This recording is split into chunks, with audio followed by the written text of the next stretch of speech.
Goeiedag aan julle, ons aanlyn gemeente. Wat 'n wonderlike begin van 2026. Dit is so lekker om te sien hoe baie van julle reeds saam lees met ons oomblik in die woord, 1 jaar Bybel. Die getuienisse stroom in en ons hoor hoe God se woord elke dag nuwe lewe bring in huise, families en harte. Hou aan lees, hou aan luister. Die Here is besig om iets besonders te doen. En vandag begin ons ook 'n splinter nuwe reeks wat ek glo 'n groot impak gaan hê op jou geestelike reis. Karakters in die Bybel. 4 spesiale dienste, oggend en aand. Hierdie week en volgende week gaan ons kyk na 4 merkwaardige karakters in die Heilige Skrif. Hulle stories, hul swakhede, hul oorwinnings en veral wat die Here deur hulle lewens vir ons wil leer hier in 2026. Dit gaan diep wees, dit gaan prakties wees en ongelooflik leersaam. Maak seker jy mis nie een van hierdie dienste nie. En terwyl ons saam deur die Bybel lees, gaan hierdie reeks jou help om die mense van die skrif beter te verstaan en God se hart vir jou selfs duideliker te sien. So sit terug, maak jou hart oop en geniet hierdie eerste spesiale diens in ons nuwe reeks. Mag die woord vandag helder tot ons spreek en mag die Heilige Gees jou geloofslewe versterk. Geniet die woord wat nou volg.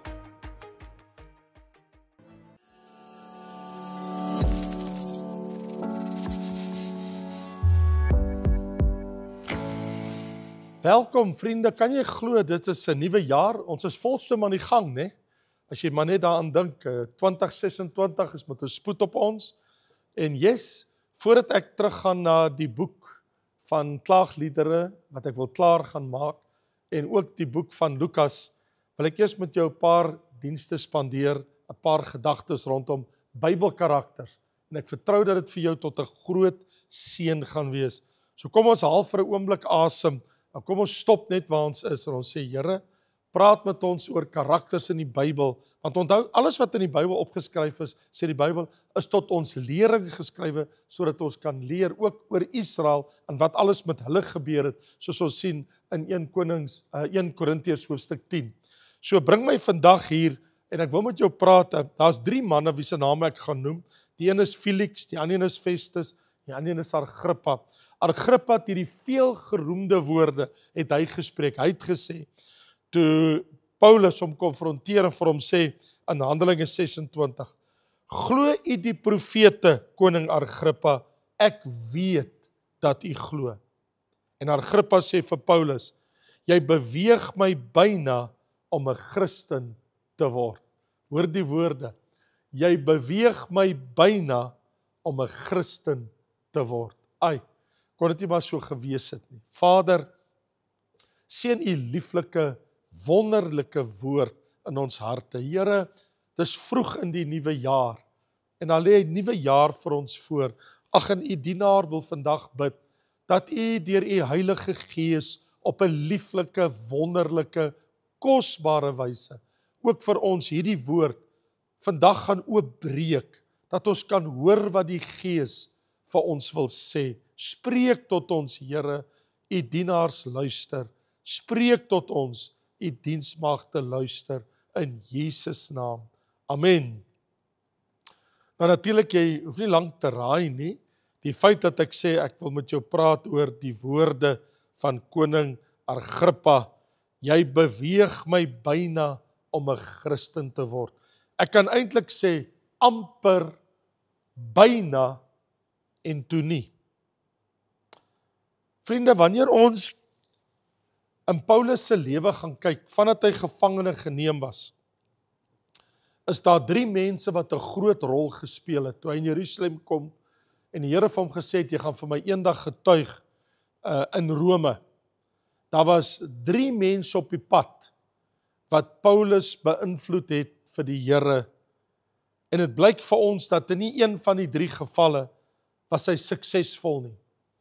Die eerste is Felix, die tweede is Festus, en die derde is koning Agrippa en sy vrou. In Handelinge 24 lees ons daar van die 22ste vers.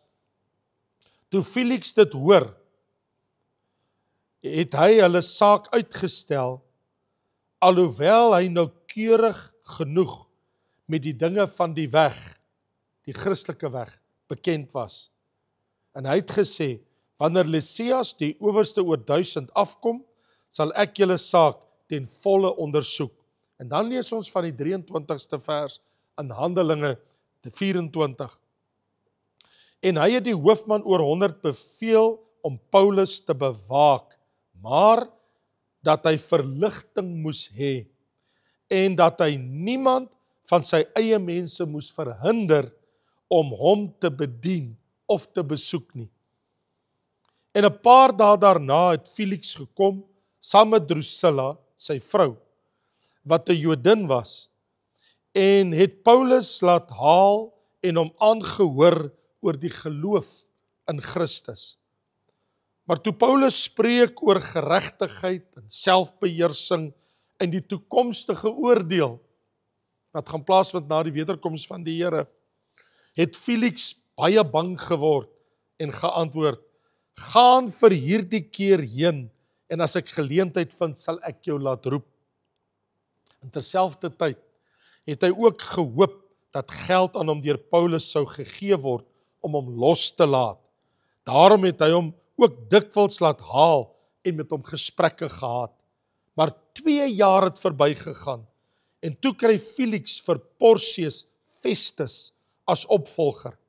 En omdat Felix aan die Jode 'n guns wou bewys, het hy Paulus as gevangene agtergelaat. Kan jy dit glo? 'n Man wat vir 2 jaar na Paulus se prediking geluister het, Felix. Vir 2 jaar het hy Paulus by verskeie geleenthede uit die gevangenis laat haal en hom aan te hoor, maar nooit ooit die geleentheid gebruik om sy hart vir Jesus Christus oop te maak. Elke keer wanneer die godsman Paulus voor hom sit, en hy praat met hom, en hy voer met hom 'n gesprek oor sy geloof, en oor sy saligheid in Christus Jesus, en sy onsterflike siel, het Felix sy vingers in sy ore gedruk, en hy het altyd hierdie ding in hom gehad, miskien gaan Paulus my geld gee, my omkoop, 'n omkoop geskenk gee, dat ek hom kan vrylaat, en dit het toe nooit gebeur nie. En die Bybel sê in vers 26, hy het hom dikwels laat haal en met hom gesprekke gehad. Kan jy glo, om te sit met hierdie wyse ou man, Paulus, man van God, en hy het gedurig met hom gesprekke gehad, en dit het niks aan sy siel gedoen nie. Hy was hard in sy hart, as dit kom by en die Bybel sê, hy het geweet die dinge van die weg, as dit kom by die dinge van die Here Jesus. Hy weet van die dinge. Hy het gehoor van die weg. Nooit sy hart oopgemaak vir die Here nie. Toe is daar 'n tweede man, wat in Paulus se gevangenistyd in sy lewe gekom het, en dit was Porcius Festus. Van hom lees ons in hoofstuk 25, dat toe Festus hom gevestig het, toe gebeur die volgende, vers 9. En omdat Festus aan die Jode 'n guns wou bewys, het hy geantwoord en vir Paulus gesê, nadat hy met hom 'n gesprek gehad het, en hy besef maar, en Paulus besef ook hier's probleme, want as Festus hom gaan stuur, terug van Caesarea na Jerusalem toe, gaan hulle hom doodmaak, hulle gaan hom voorlê op die pad. En Festus wou aan die Jode guns bewys. Hy het niks gevind wat by Paulus verkeerd is, toe die opvolger, want onthou Felix het as gouverneur in sy plek, het Festus hom opgevolg, en Rome het dit so gereël. En Festus wou die Jode guns bewys, net soos wat Felix gedoen het.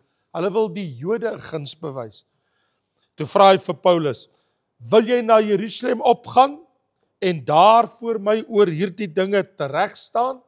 En Paulus weet, as hy dit doen, gaan hulle hom doodmaak op die pad.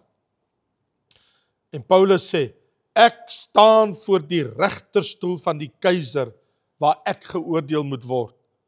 Aan die Jode het ek geen onreg gedoen nie, soos u dit baie goed weet. Want as ek oortree het, of iets gedoen het wat die dood verdien, wat weier ek nie om te sterwe nie, maar as daar niks is in die dinge waarvan hulle my beskuldig nie, dan kan niemand my aan hulle by wyse van guns oorlewer nie. Ek aanvaar dit nie. Ek beroep my op die keiser. Toe antwoord Festus, nadat hy met die raad gespreek het, op die keiser het jy jou beroep, en na die keiser sal jy gaan.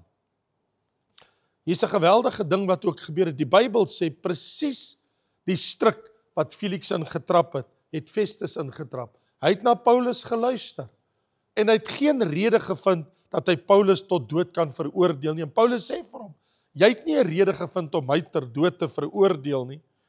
En nou besef Paulus, sy enigste uitweg is, as hy op die keiser roep, sal hy na Rome gaan, want die Here het vir Paulus in die nag gesê, jy gaan nog in Rome voor die keiser van my getuig. En dis presies wat hier gebeur het. So Paulus sê, ek beroep my op die keiser. En op grond daarvan, toe word die verklaring gemaak, wel, dan jy het gekom van Jerusalem tot hier by Caesarea Tennessee, jou volgende reis is hierdeur, oor hierdie see, all the way. You'll go to Rome. Jy sal in Rome voor die keiser gaan staan, want jy het jou beroep op die keiser. So vriende, hier is die ding. Die volgende vers sê, in vers 13, en na verloop van enkele dae, het koning Agrippa en Bernice in Caesarea aangekom om Festus te groet. So hier kom die koning en sy vrou, en hulle kom om te kom kuier, in 'n welwillendheidsbesoek in Caesarea, daar by die see, by Festus die gouverneur te bring. Nou hier is die aangrypende ding, hierdie 3 manne, Felix, Festus en Agrippa, het die voorreg gehad om Paulus persoonlik te ontmoet, die apostel van al die apostels. Al 3 hierdie manne het die evangelie, die goeie nuus uit Paulus se mond, sou hulle dit aanhoor, persoonlik. En al 3 het gehoor hoe Paulus hom bekeer het uit Judaïsme tot die Christendom. En hierdie manne, die manne wat die naaste aan die hemel seker kon kom, om die godsman persoonlik aan te hoor, hoe hulle saak by die Here kan skik, en hulle die heerlikheid van God eendag kan beerwe, het die geleentheid by hulle laat verbygaan. Felix het die geleentheid laat verbygaan. Hy het 2 jaar kans gehad. Festus het die geleentheid laat verbygaan. Hierdie is 'n nuwe jaar. Gaan jy hierdie jaar ook die geleentheid by jou laat verbygaan? Gaan jy ook hierdie jaar sê, gee my nog 'n kans, gee my nog 'n geleentheid, ek is nog nie seker of ek dit nou wil doen nie. Vriende, ons is in die begin van 'n nuwe jaar. Hoeveel tyd moet die Here vir jou nog gee? Wel, kom ons gaan kyk wat het gebeur in die geval van koning Agrippus. Agrippa, sy veel geroemde woorde staan vasgeteken in die woord van God. Daar toe Paulus voor hom getuig het, toe hy sê, jy beweeg my byna om 'n Christen te word, toe Paulus sy getuienis voor Agrippa afgelê het. Nou as jy dit nie weet nie, koning Agrippa, hy was 'n Jood, glad nie onbekend met Joodse gebruike en tradisies nie, ook nie met die Ou Testamentiese skrifte nie. As 'n Jood, ek bedoel, hy was bekend met die Ou Testamentiese skrifte, maar die verhaal van koning Agrippa en sy ontmoeting met Paulus het 'n aanloop gehad. Daar was mos eers Felix, toe was daar 'n Festus, en nou gee Festus vir hom 'n geleentheid om te hoor oor die Nuwe Testamentiese evangelie. In koning Agrippa se woorde, jy beweeg my byna om 'n Christen te word. Laat my vandag dink, byna, amper oortuig, maar nie heeltemal nie. Ek is amper daar. Laat my dink aan die Here Jesus, wat eendag vir 'n man, wat hom 'n vraag gevra het, in alle eerlikheid, en Jesus het hom baie mooi antwoord, reguit antwoord gegee. En op grond van die man se antwoord op Jesus se antwoord, sê Jesus vir hom, jy's nie ver van die koninkryk van God nie. En ek weet nie hoe ver is jy van die koninkryk van God vandag. Amper, byna, oortuig, maar nie heeltemal nie. Wel, kom ons dink vir 'n oomblik hieroor na. Daai woord is met soveel emosie gelaai. Toe hy vir Paulus sê, jy beweeg my byna om 'n Christen te word. Ander woorde, ek is op die punt, maar ek is nog nie daar nie. Vriende, ek het 'n paar jaar gelede, het ek gekyk, hoe hulle in een van die grootste wêreldfietswedrenne, het hulle in die ovaal binnebaan, het hulle wêreldkompetisie gehad, met spoedfietsse in 'n binnebaan. En die persoon wat die goue medalje verower het, dit was die kilometer fietswedren, wat beteken is 1000 meter. Wie is die vinnigste op aarde om die 1000 meter, die 1 kilometer wedloop te wen? Is 1000 meter ver. Jy sal nie glo nie. Toe hulle oor die wedstreep gaan, toes die twee fietsse op die oog af identies gelyk. Toe hulle daai lyn oorgaan, toe lyk dit presies gelyk. Die mense, die tydhouers, het gaan kyk. Toe is die verskil kleiner as 100ste van 'n sekonde. Toe skuif hulle die raam, toes die tydverskil tussen die twee fietswiele kleiner as 1000ste van 'n sekonde. En toe besluit hulle om nog verder te toets. En toe skuif die tydraam na 2000stes van 'n sekonde. So ek moet 'n sekonde vat en daai tyd van 'n sekonde, 1001, 1002, dis 'n sekonde, 1001, 1002. Daai tyd moet ek deur 2000 deeltjies opdeel in tyd. En toe hulle dit in die 2000ste fotoraam kyk, toe het die een man gewen. Byna, amper, die man wat tweede is, daai 2000ste van 'n sekonde het my hart gebreek vir daai man. En hy het verslae daar gesit met sy hoof gebuig. Daar's geen tweede kans. Daar's geen trofee vir sy span nie. Hy het amper gewen, maar hy's geklop met 2000stes van 'n sekonde. Daar's geen banier vir sy span wat gewaai het. Die wedstryd is oor. Hy en sy span het verloor. Daar's geen oorwinningsdans nie. Uit sy kamp van sy familie, daar was geen gejuig nie. Mense het net daar gesit, kop onderste bo. Vriende, geestelik gesproke, die woorde byna oortuig. Jy beweeg my byna om 'n besluit vir die Here te maak. Is net so finaal. Maar hierdie keer met verrykende gevolge. Want dit is toe nie maar net 'n fietswedren nie. Agrippa, die ewigheid is op die spel. Jou lewe op aarde, koning Agrippa, is 'n fraksie van tyd, gemeet teen die hele ewigheid. Jy weet, dis Charles Spurgeon, die groot prediker van die herlewingstyd. Hy het gepreek eendag en hy het gesê, byna beweeg om 'n Christen te word, is soos die man wat byna vrygespreek was in die hofsaak en nogtans opgehang is.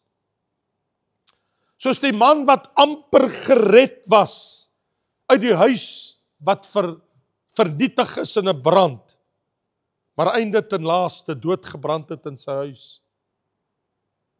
Soos 'n man wat amper gered is uit die see, maar toe nooit lewend uit die see gekom het. Jy sien, in ons skrifgedeelte, sien ons Paulus vat versigtig korrel. Hy wil hierdie evangelie boodskap deel aan koning Agrippa. Hy wil hom vir Jesus wen.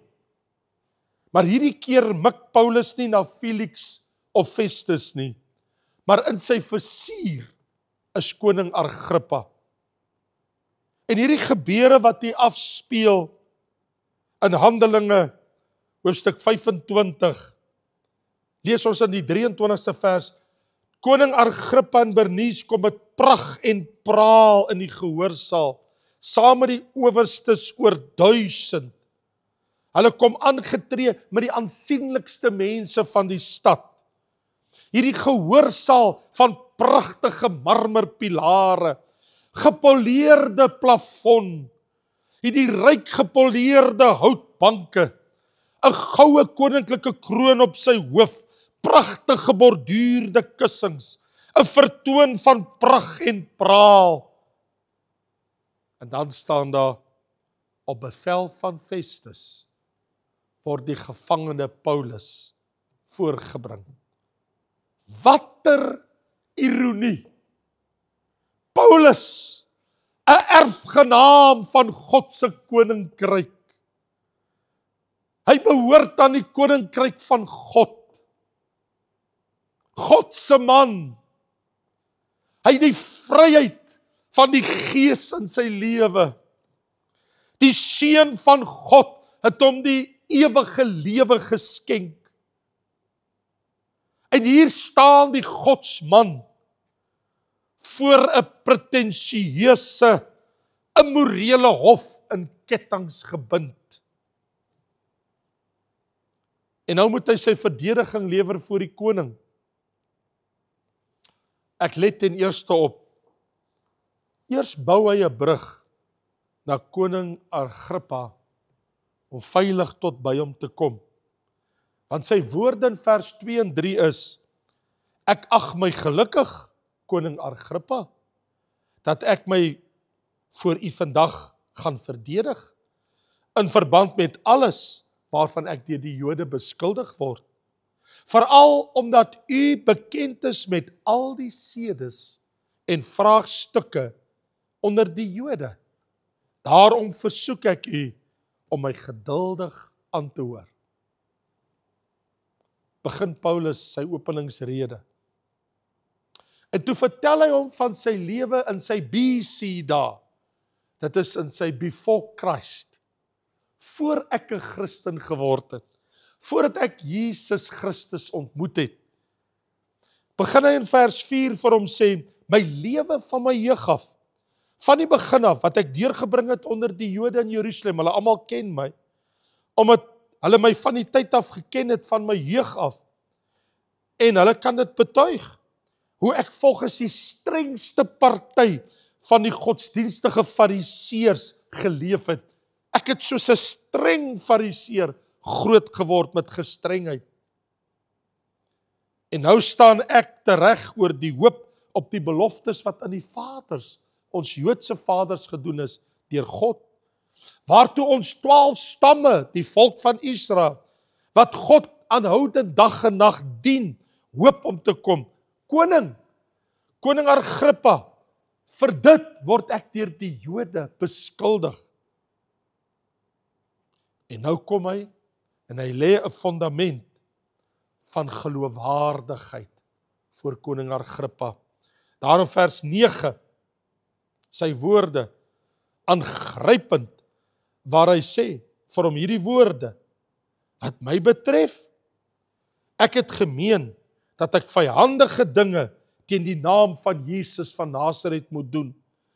En ek het ook in Jerusalem baie heiliges in die gevangenis laat opsluit, wanneer ek volmag gekry het van die owerpriesters. En so dikwels as hulle omgebring is, hulle doodgemaak is, het ek my toestemming gegee. Hy sê, in al die sinagoges van die Jode, in al hulle sinagoges, hy sê, ek het hulle daar gestraf, ek het hulle gedwing om te laster, en ek het hulle vervolg, selfs tot in buitelandse stede, in die buiteland, het ek hulle gaan soek en hulle vervolg, Agrippa. En nou in 'n eenvoudige vertelling, sê hy, koning, ek was op pad Damaskus toe, in die buiteland, om hulle daar gevangene te neem. Hy sê in vers 13, hy sê, koning, op die pad, in die middel van die dag, 'n lig uit die hemel het ek gesien, sterker as die glans van die son, en dit het my en my reisgenote omstraal. Ons het almal op die grond geval, en ek hoor 'n stem met my in Hebreëus spreek, Saul, Saul, waarom vervolg jy my? Dis vir jou hart om teen die prikkels te skop. En toe sê ek, wie is u Here? En hy sê, ek is Jesus, wat jy vervolg. As jy my kinders vervolg, vervolg jy my. Waarom doen jy dit? In vers 15 ek sê, wie is u Here? Hy sê, ek het gesien, ek het gehoor, ek het gesê. En nou spreek Paulus die koning aan, persoon tot persoon, en hy gee die feite.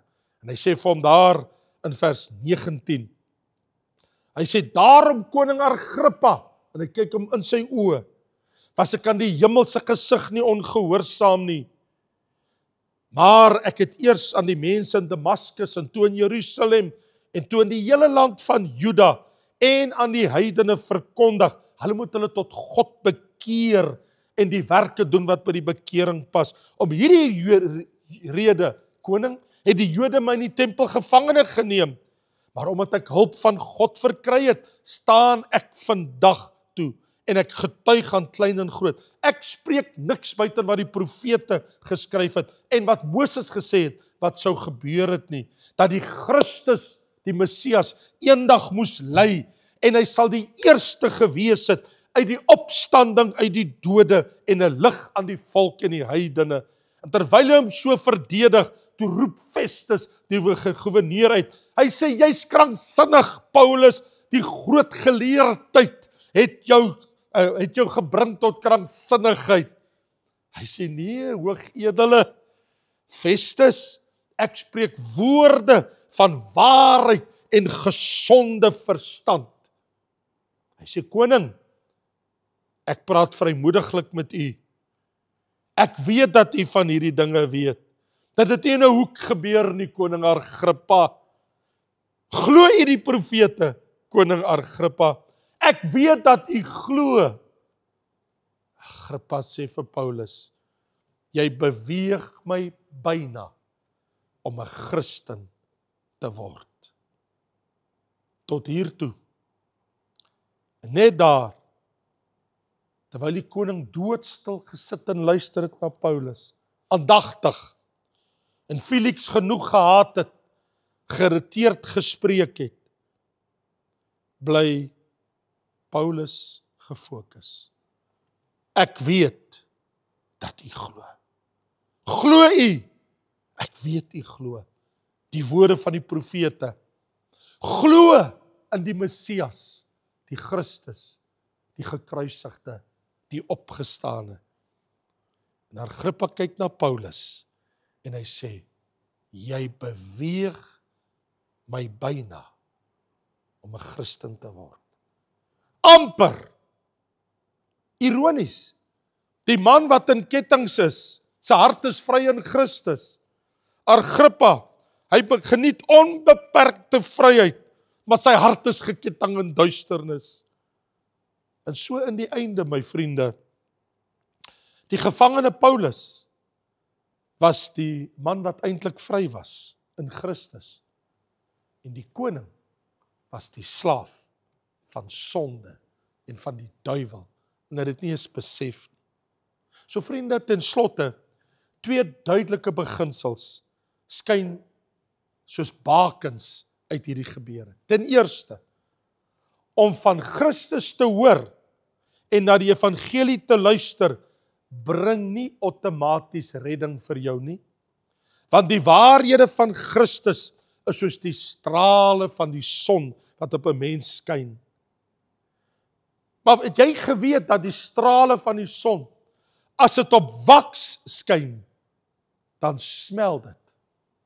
As dit op klei skyn, word dit hard. Is jou hart soos waks voor die Here, of is jou hart soos klei wat verhard voor die Here? Want jy sien 'n mens se openheid, jou gewilligheid om te luister na die evangelie, jou hart bepaal hoe jy gaan luister. Om jou tot Christus te bekeer, ten tweede, verwyder nie outomaties die kettinge nie. Paulus is vry in die Here, hy is nog steeds gebind in kettinge. Weens sy geloof in Christus is hy vry en hy behoort aan die hemel, alhoewel hy in kettinge lewe, in gevangenis. Christus se wonder in sy hart. Hy neem nie altyd alles swaar kry van my en jou weg nie, maar hy skenk ons vrede. En Paulus het die geleentheid gehad om vir Felix, vir Festus en vir Agrippa te getuig. Felix het nie gebuig nie. Festus het nie gebuig nie. En Agrippa byna, amper, maar nog nie. Waar is jy vandag? Amen. Kom ons bid saam. O Here, Here my God, 2 jaar het Felix gehad om na Paulus te luister. 2 jaar het hy voortdurend hom uit die gevangenis laat haal, en tog het hy hom nooit bekeer. Festus, jy het die geleentheid gehad, herhaaldelik, om na die godsman te luister. Nogtans, wou jy die Jode meer behaag, net soos Felix. Agrippa, wat sê jy vandag in die doderyk? Amper, byna, het jy maar net geluister, maar jy het jou hart verhard. Amper. Here Jesus, toe jy vir daai man gesê het, jy is nie meer ver van die koninkryk van God nie, het u dit goed bedoel. En ek wonder, Here, het hy toe die koninkryk beerwe? Ek sal so graag wil glo. Saggeus het geluister, vele ander het geluister. Maar dan is daar diegene wat hulle hart verhard, soos 'n Felix, soos 'n Festus, en soos 'n Agrippa. Here, gee dat daar nie vandag onder ons Felix is, Festus is, en Agrippa sal wees nie. Maar Here, dat ek my hart neig, dat ek kan sê, ek is oortuig. Heilige Gees het my oortuig. Woord van God het my oortuig, dat Jesus die Christus is, die Seun van die lewende God. Dankie Here vir die lig, vir die strale van die son, wat tot in my hart kom skyn het, die son van geregtigheid, God se woord, die Gees, toe hy die waarheid laat skyn het in my hart, was my hart soos waks, nie soos klei, wat ek my hart verhard het nie, maar dat my hart sag geword het, week geword het, en dat ek my lewe aan u kon gee. Ek dank u vir die genade aan my bewys, en dankie Here vir die genade bewys aan hulle, wat vandag na hierdie woord geluister het, in Jesus naam. Amen. Ja vriende, volgende week, dan gaan ons voort met ons Bybelkarakters, en die volgende een gaan baie interessant wees.